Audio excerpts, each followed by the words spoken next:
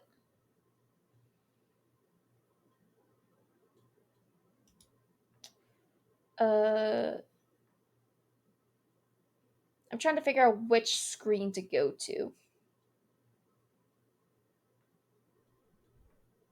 I guess I'll go to this one.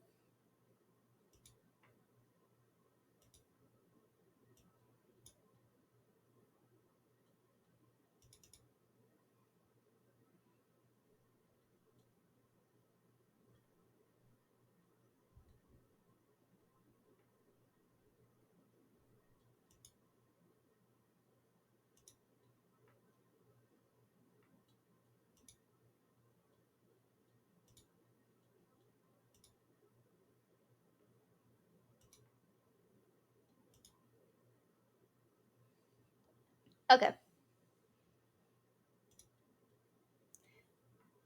Okay, yeah. So this was something that I call Tales of Chondria. This was the opening scene. This was a level in a cave. There was a cutscene at a campsite. After the cutscene, the map.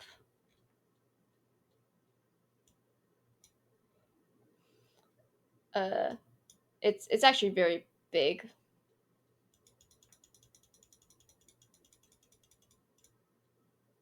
There you go. um, the first town, which was called Johnville. So I was setting that up. This was the armorer, the inn, the item shop, the weapon shop. This is called a clock tower, but I was trying to make a church essentially. So like this is the inside of the church. And that's about as far as I got. I will preference this that I did not design all of these maps. um, is it map tree?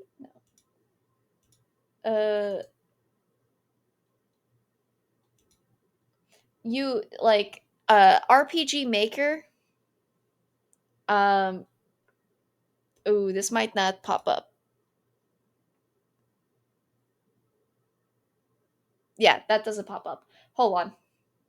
Hold, please.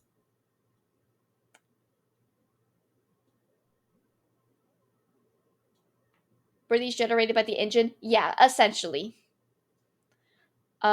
Essentially, and I'm trying to show it. I might have to do a different.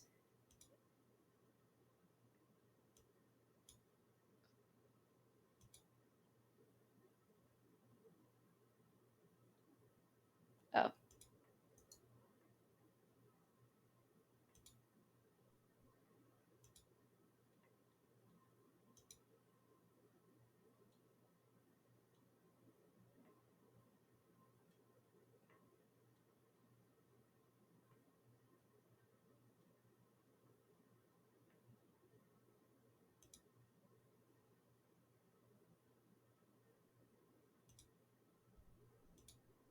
Oh, like that. Okay.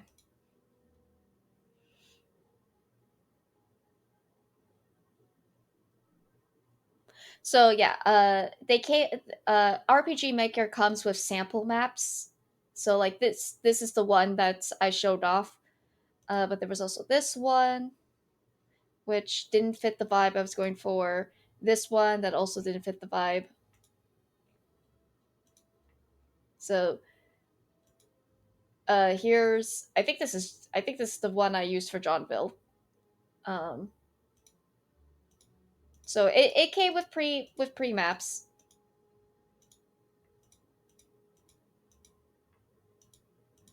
Like a lot of them actually. It's a I think even the cave. Yeah, so here's the church. Here's the shops.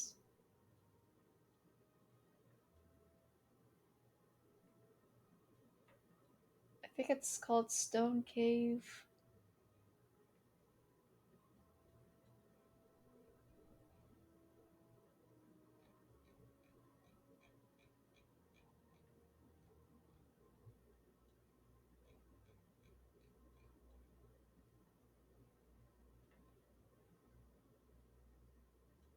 I don't know where it is. I'm having trouble finding it, and there's no search button.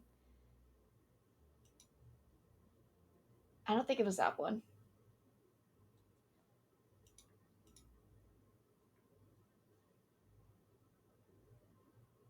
It doesn't matter. You get the idea. So it did come with pre-maps, and for for the first time, I was just kind of just trying to learn the system. Okay, yeah, for my project. Oh, your project's also an RPG Maker MZ. I also am using MZ. We're using the same server. I've been working with the engine for a while now. I actually had a few boosts for my game this year, and had my title in Steam Netflix, so it's coming along. Oh, congratulations! You know what? Whenever you finish it, you let me know, and I'll play it. Or if you want a beta tester, I'll play it. Just. But congrats.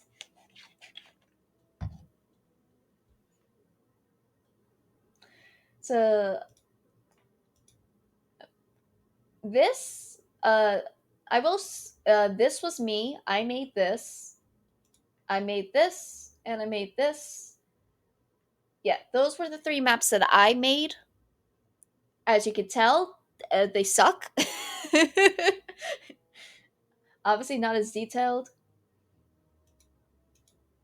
from the other maps. The main things I did is all the coding. So like I have this cutscene where it's just like move left, a lot of moving left, talking. Um, all the events, that was basically me. Obviously, that I can't have the system do it for myself. Uh,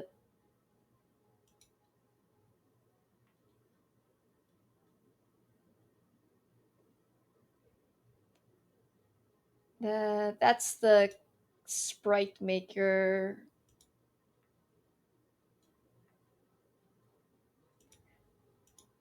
These are the ones that I made for.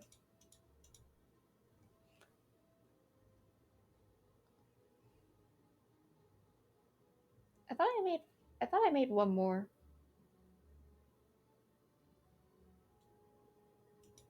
These are my actors. Oh, it might just because they have classes. That's probably why.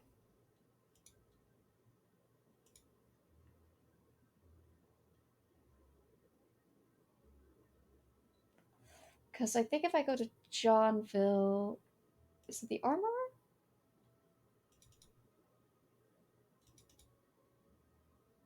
Yeah, there we go. He's a Decaden. I made him. I don't know where to find him, but I made him. Trying to remember where do I go to.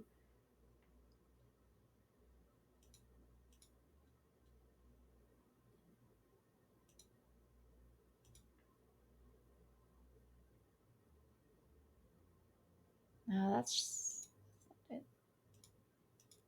Hey, do you remember where I can look for? What are you looking for? I just wanted to show off, like the sprite sheet.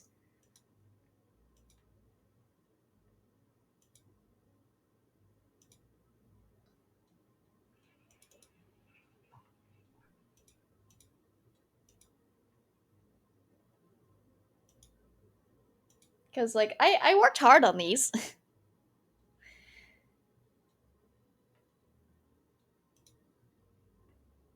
Okay. So yeah, this was Decadence. Uh, I will say that these aren't exactly what. Right click on the map.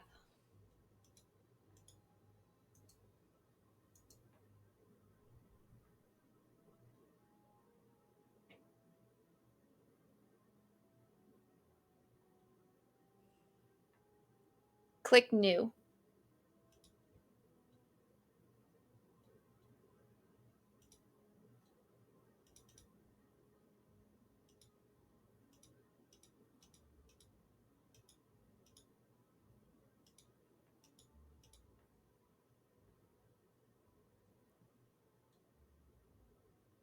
Okay, thank you. So yeah, I made these sprites.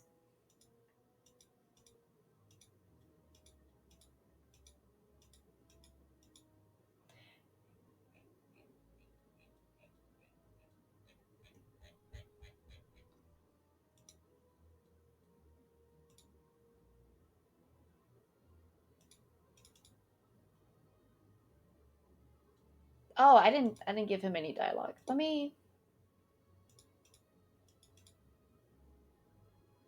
Oh, do you not have any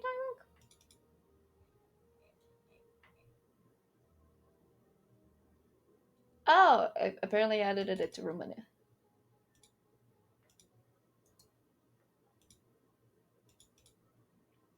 Yeah, so I made different expressions for the characters, so their dialogue was a little bit had a little bit more personality to them.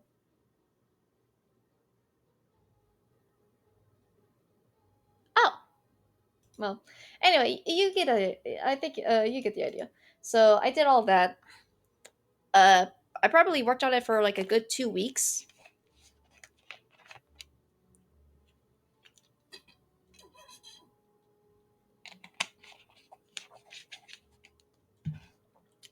What else did I work on? I started trying to make them personal classes. So I started with the paladin and trying to get it all the way up to level 20. Then the cleric. The druid one was the hardest because there's abilities, and god can I not remember how any of this works now. But because what Tale of Chondria was that it was essentially me trying to make a D&D campaign. Because I had this like vague idea of a story with these group of characters, and then I but then I got a little checking out on writing it because I was like, I don't know how to write fight scenes. It's gonna be garbage. And I was like, well, what if I made it into a video game instead? And this is as far as I got. Having to try to program because I realized I probably wouldn't make a fun video game if I was so strict on what to do with the characters. Like they have set move sets and like there's a direction that I want them to go into, you know? So I ended up just like checking it out of it. This was not what all of the characters are supposed to look like, especially Logan, because Logan is supposed to be a robot.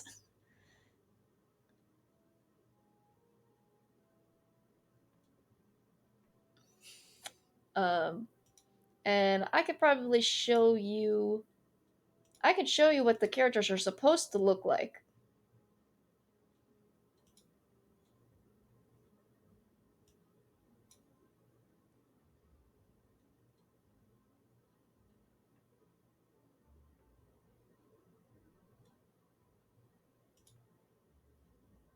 Oh, hold on.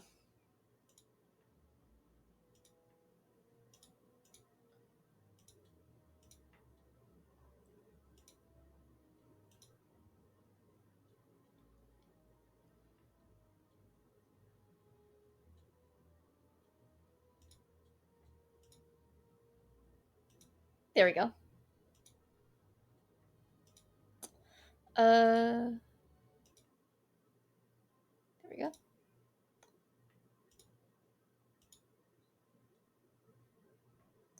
Don't mind my thousand. Don't mind my my. I don't even know how many models. Uh, Tales of Chondria.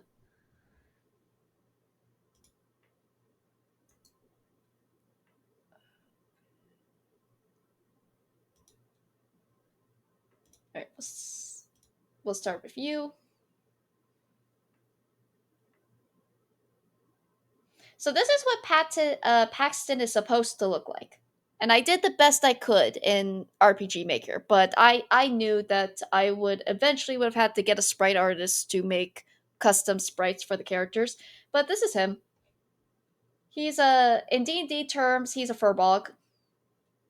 So he is massive. He's like 8 feet tall, and I could update what he looks like later because it's been a few probably years now actually. Um, so I feel like there's probably some more I could do with his design now. New clothes items have been released and of the such, but this is basically what he looks like. Uh, he's a grayish grayish blue furbog who, for lore reasons, has a tail. Furbogs don't typically have tails, but for a lore reason, he has a tail. Um, I grew out his hair. He's red because that's typically the hair color of furbogs.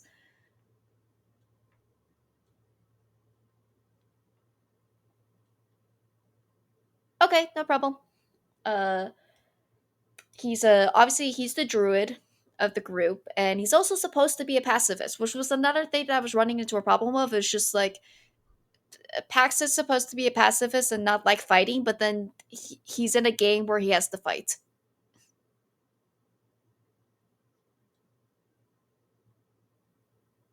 The lore came first, actually. Also, hey,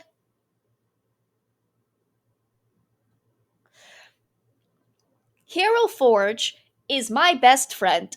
I love this site. So yes, Hero Forge is free. There is a pro version that you can get if you want, but you absolutely don't need to.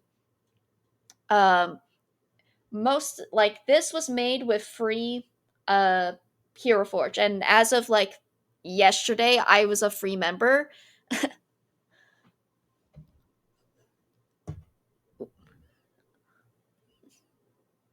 But yes, the Hero Forge is my favorite place to go to help design characters.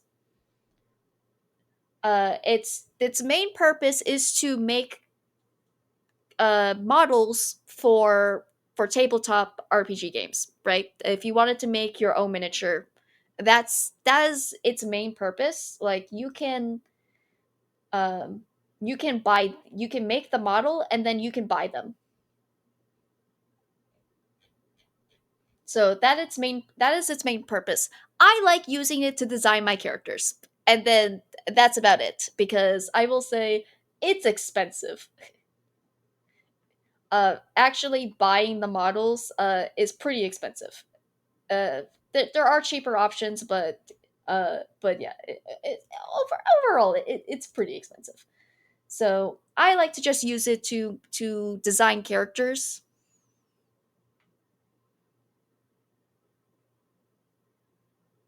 You didn't tell me it exists.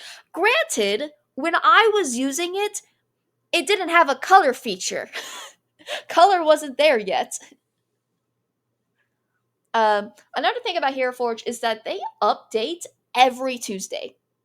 Every Tuesday, they're coming out with new things.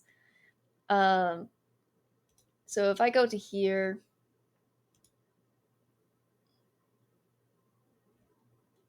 so like this is their new releases of.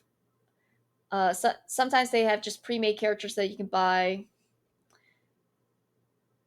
Oh, is key change a new thing? I know you said you were buying key change. I didn't realize that that was a new thing. I need more hair. They need more hair. Um oh, they just added hearing aids. That's so sweet. That's so cool. They added hearing aids. They've started doing dice. Guns. So like every Tuesday they are making new models. And I'm just going downwards. So they sometimes you get like a big update, like they added like dog folk. So and then they show off all the different things that they had to add.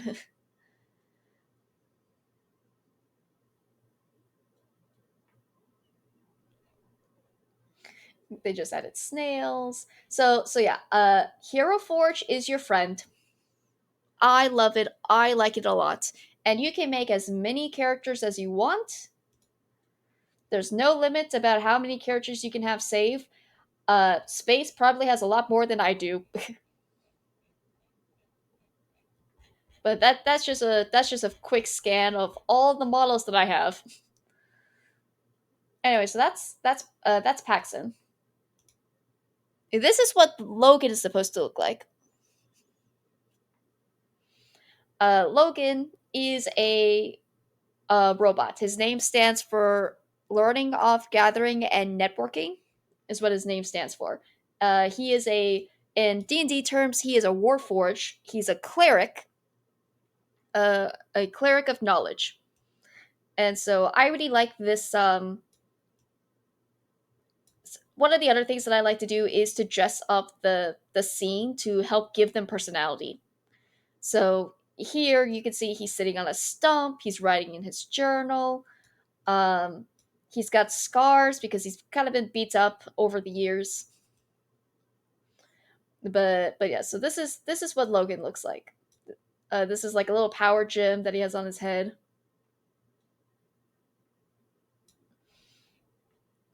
He eventually gets clothes because one of the characters is just very adamant that he doesn't walk around naked. And I think I have that somewhere. Oh, yeah, here he is. So like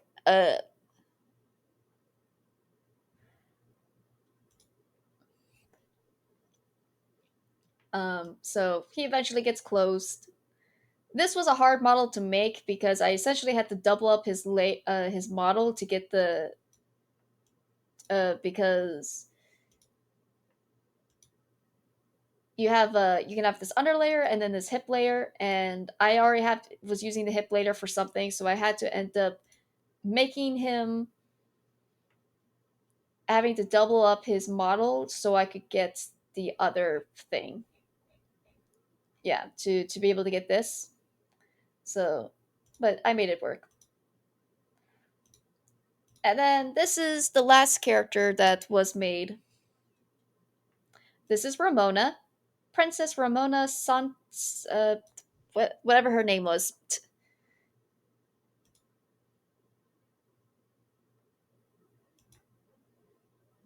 Yeah, she's just Ramona Conjurer. Um, she's an Asimar in D&D terms. She's an Asimar paladin, and she's connected to Selene, the goddess of the moon, which is why she's very blue and silver and has this moon shield. She's very eager to go beat up the bad guys. And those were our heroes for Tales of Condria. And there was like a couple of other characters as well that I had models for. This is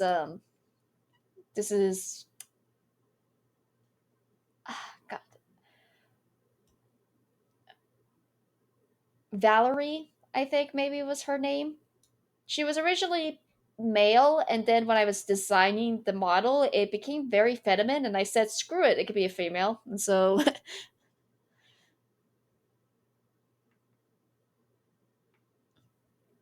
so this is Valerie. She's a tiefling sorcerer,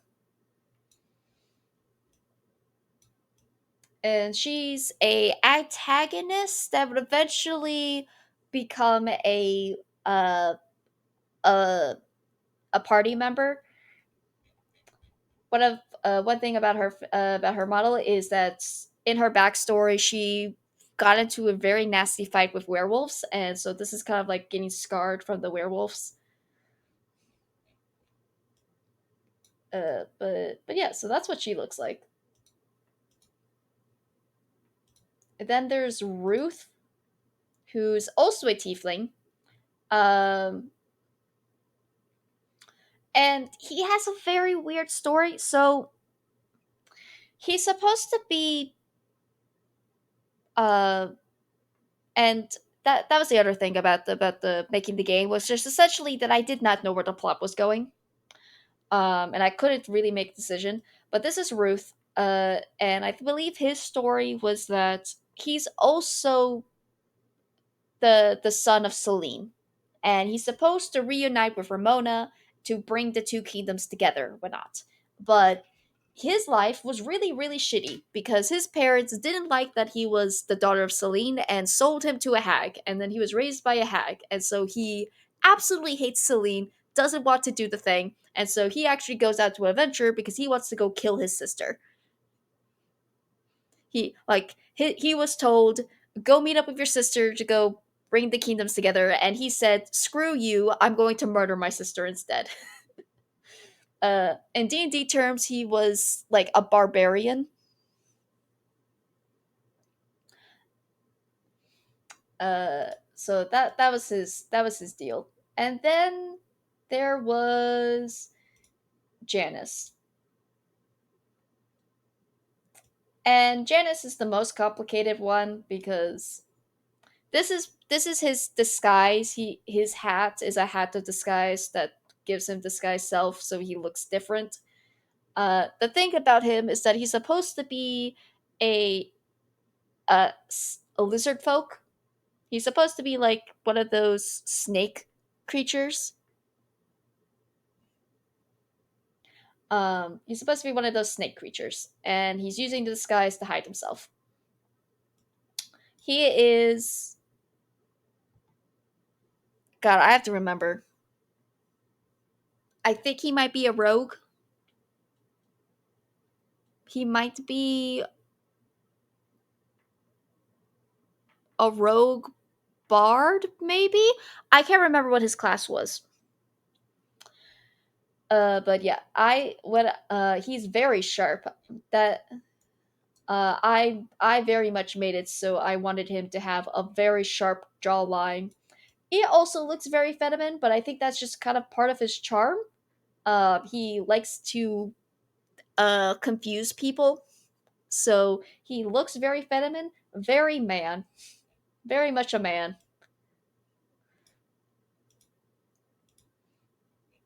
And then this was my attempt at his true form.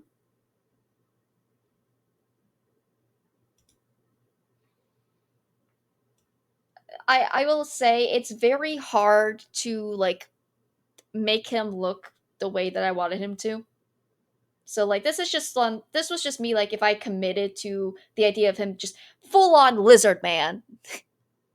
Don't really like it to be honest, but it was an attempt. And for some reason he has an ocarina. I don't know why. I don't remember. But for some reason he has an ocarina. If you so I made those first, and then years later I made this one for a different series, kind of same kind of concept. This was my other attempt to try to make him look more like a snake. You can see that I carved his jaw a lot more, so he's supposed to look like he has like his jaw can unhinge.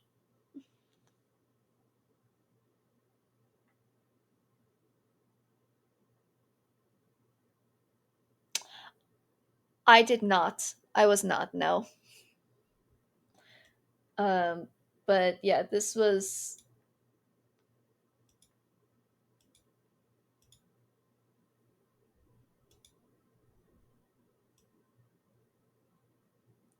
my attempt to uh give him a wider jaw.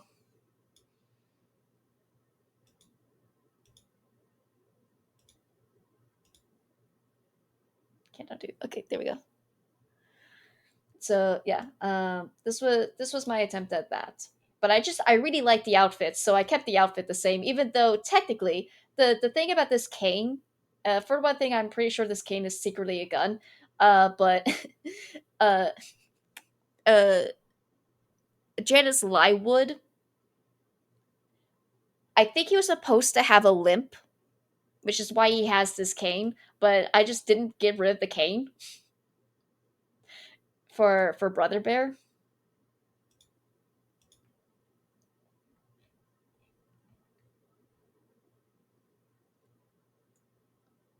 Do I have any other cool ones? because I've made some pretty basic. I've I've definitely made some like basic designs, and then I've made some really baller designs. Let me see if I can find some of the baller ones. I really like this one.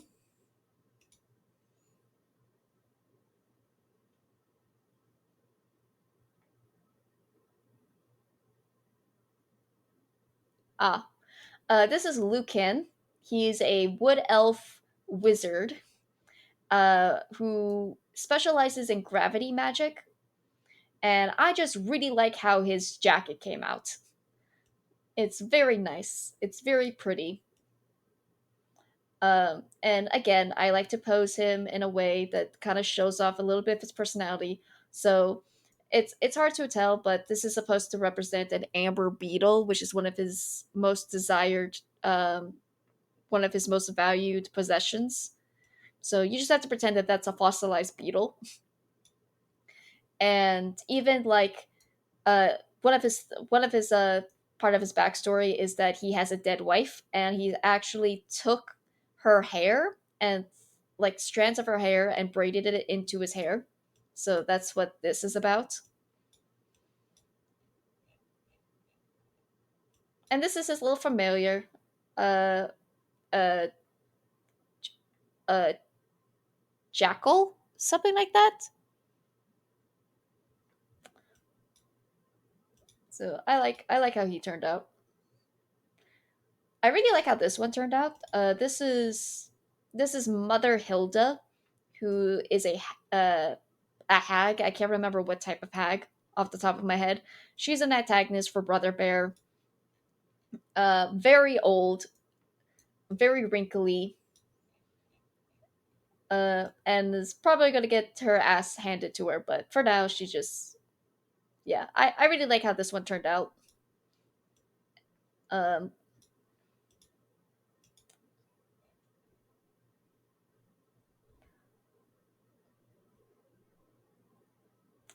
doo, doo, doo.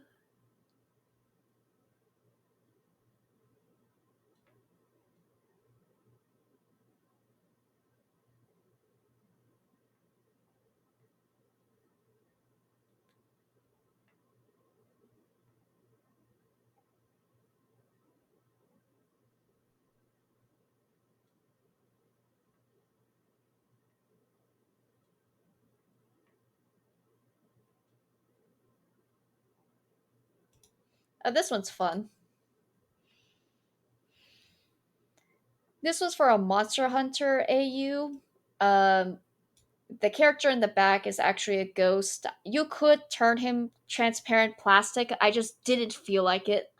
But the what's happening here is essentially that this character Janice can see ghosts, and so he's just constantly bugged by this guy who will not leave him alone. And he's an actor, and he died during a performance, so he's kind of just stuck in his old costume. And part of his design is he doesn't always look like this. It's actually described in the story that ghosts look how they want to, but the more distressed they are, the more they look like when they died. So, for the sake of knowing what he looks like, I did go ahead and make him look like how he was when he died, which was essentially that a spotlight fell on top of him and crushed his skull. So I took his model and I flattened his head a little bit, and I made blood run down from his head. He's got a bloodshot eye, and I think this is like maybe like electricity scars from the lights. So there's that.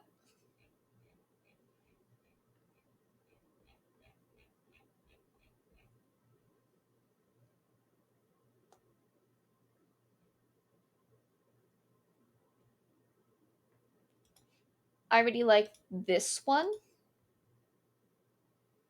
So this was for the same Monster Hunter AU. This is Virgil. Um, when he's just kind of chilling out, he kind of looks like this. He's a little bit of an emo. He's a little bit of an emo, but he's also a witch. And so I made his witch outfit and I designed it so I posed him in a way where he's still looking at his book because he's still very new to being a witch. So instead of looking where like he's trying to point the spell at, he's still looking at his book to like check to see what's on it and stuff. And I really like that. I liked the little bit of the personality where he's not confident enough to not look away from his book when he's casting.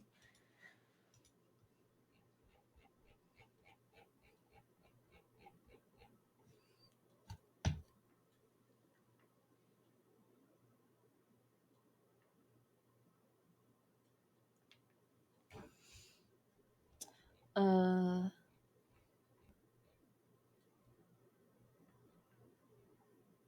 I think that's it. Obviously, I have a lot, but we could probably do that one as well. Let me just get down there.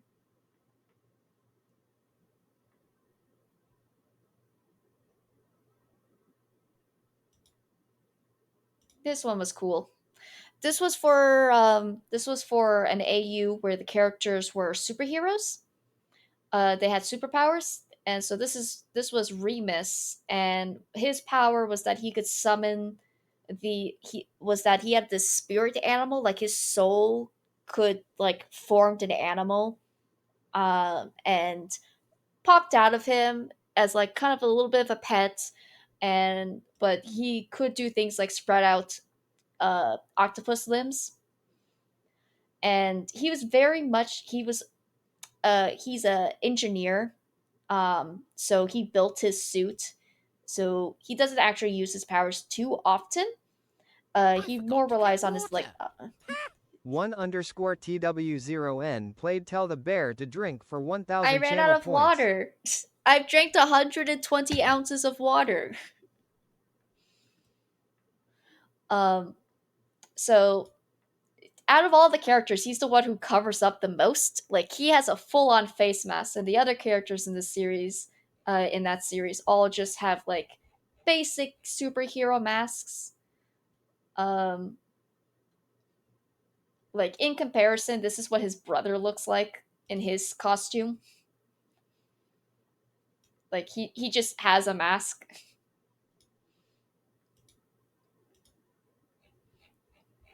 But it's not like anyone else is better.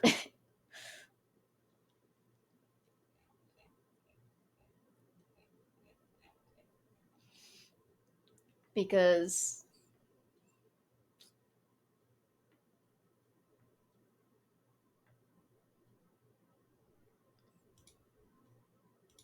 this is what Janice looks like in his.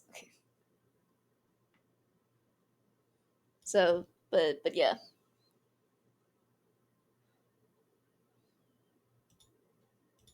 But yeah, so those are the models, and that's just touching the surface of what you could do with Hero Forge. People can be crazy though. People get like can do some crazy things. Except it doesn't want to show me. So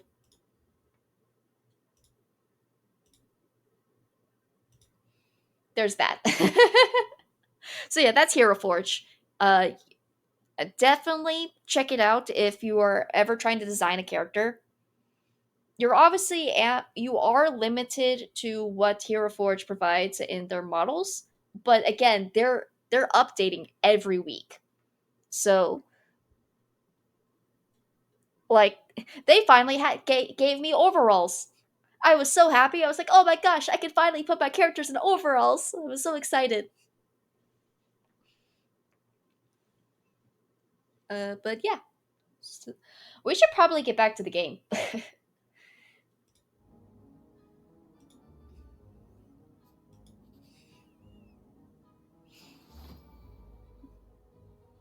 Wait. Just had to go on a little tangent there.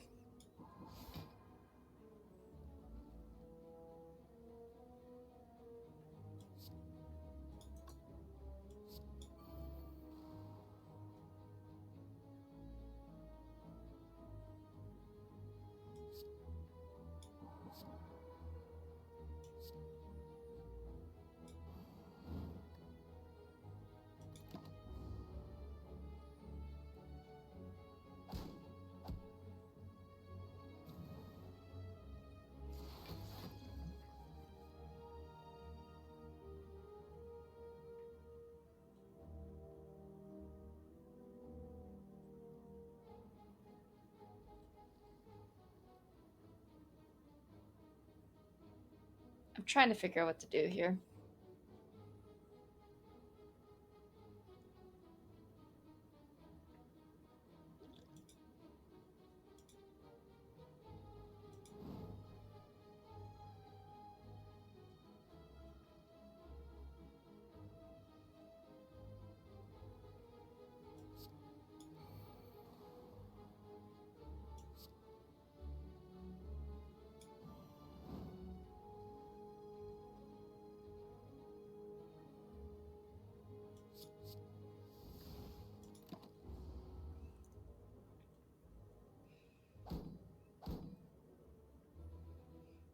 I don't think I'm gonna win this run, guys.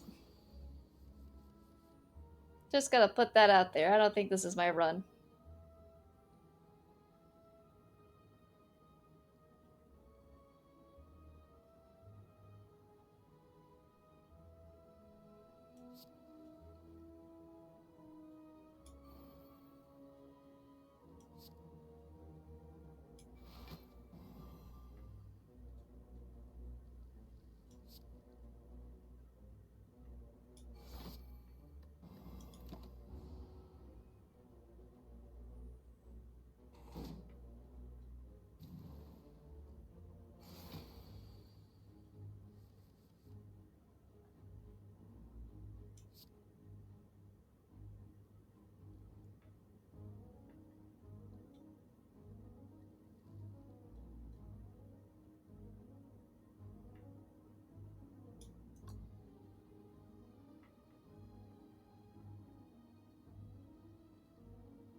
Okay.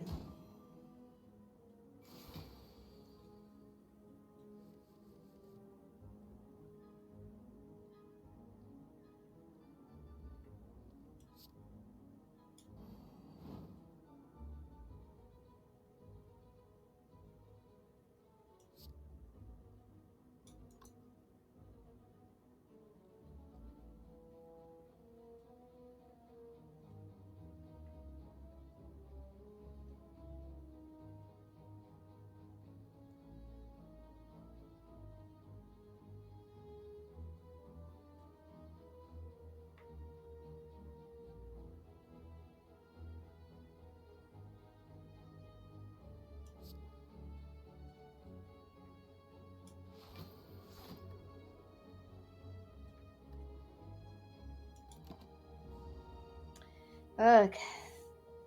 Goodness.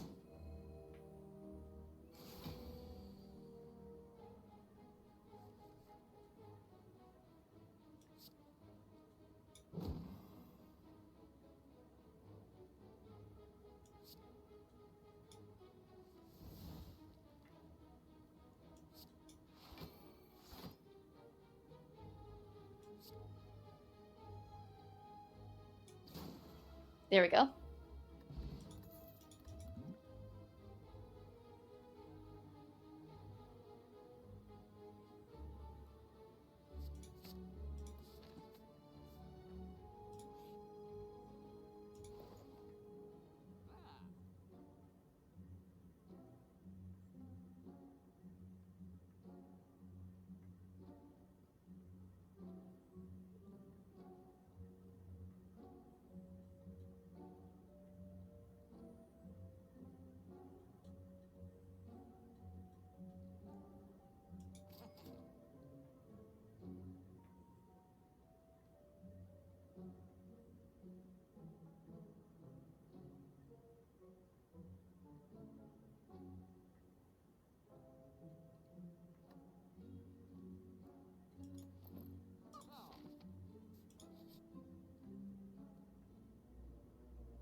Oh, jeez.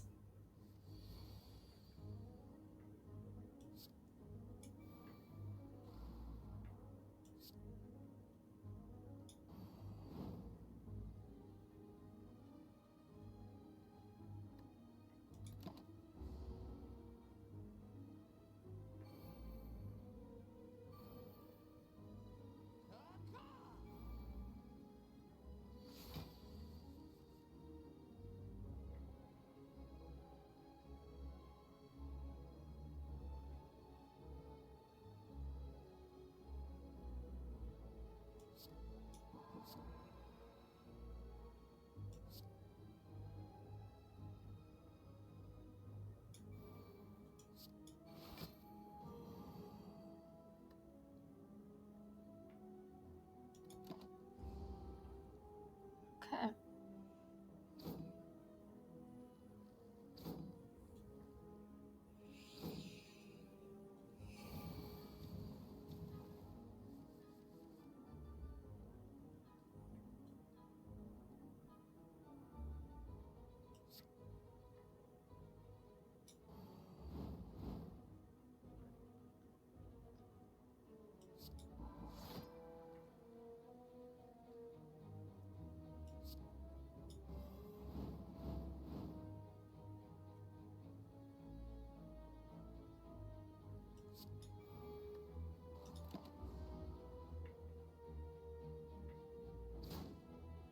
Yeah, this was not my best Watcher run.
Yeah, not my best run.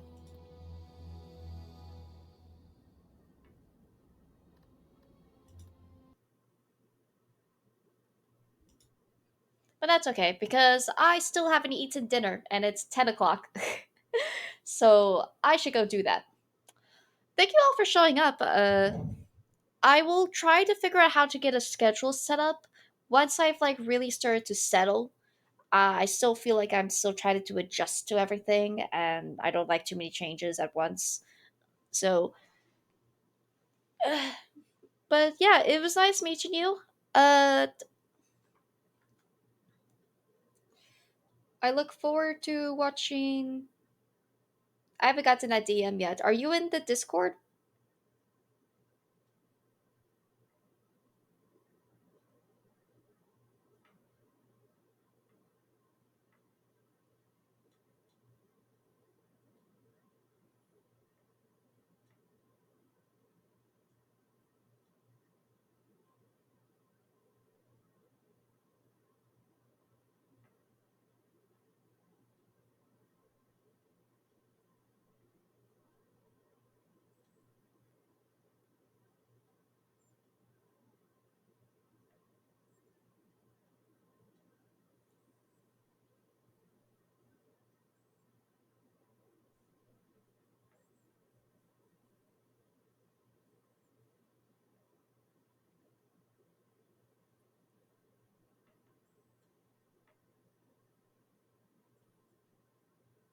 Oh, if you have the link. Sorry.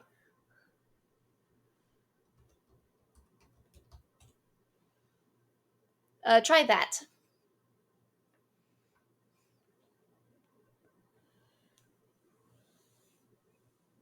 Hey, welcome in.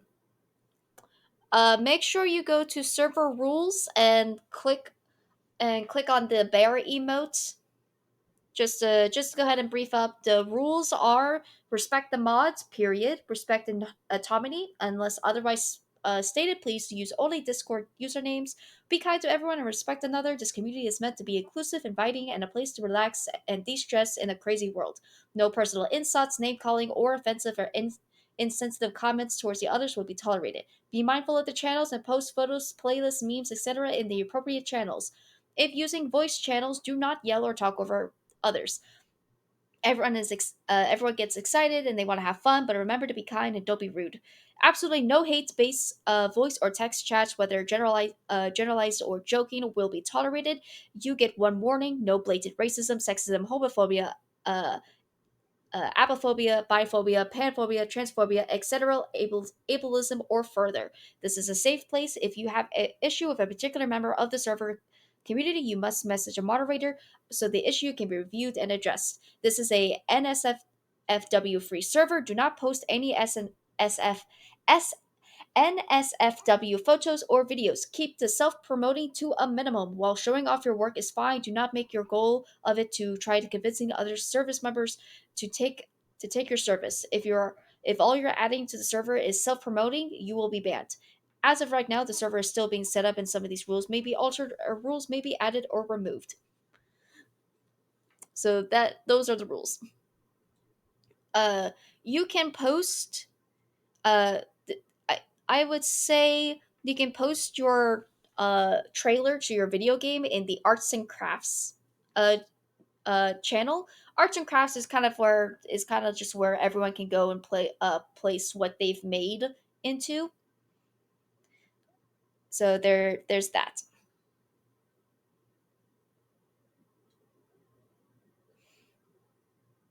But yeah, so that's the Discord server. I had to add the promo rule because someone joined the Discord server and all they post was just like every few days they would just be like, I made this. If you want to have like quality thumbnails like this, DM me. And I let it go for like 2 terms, but then I got to the third one and I just decided no. I was getting uncomfortable with it. Yeah, and honestly, it wasn't even that great. Like it looked like it was made by a high schooler. So it wasn't even that great. So I was just like, no, get out of here. And I just banned them. I kicked them out. So I made that rule just because I know other people like let other Discord servers will like have a section for self promoting, and I just didn't add it to my Discord server mainly because I find them to be annoying. Getting a notification because someone that you don't follow is going live just annoys the shit out of me, so I didn't want it in my own Discord. But yeah, I look forward to watching your trailer.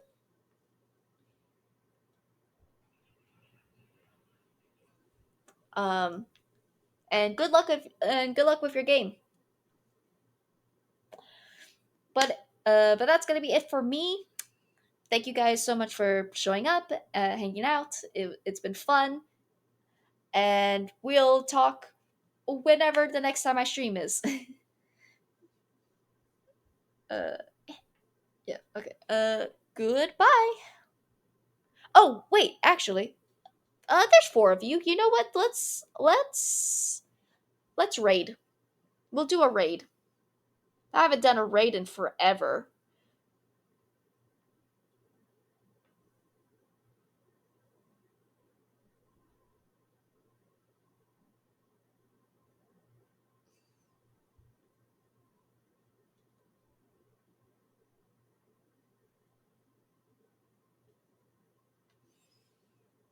Okay. I think the raid is going.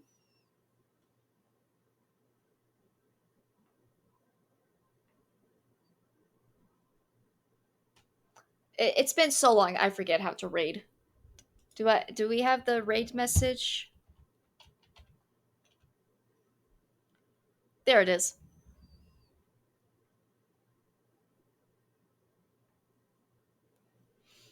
So you can copy that in, but oh wow, that time I was going out so slowly. So, all right, bye.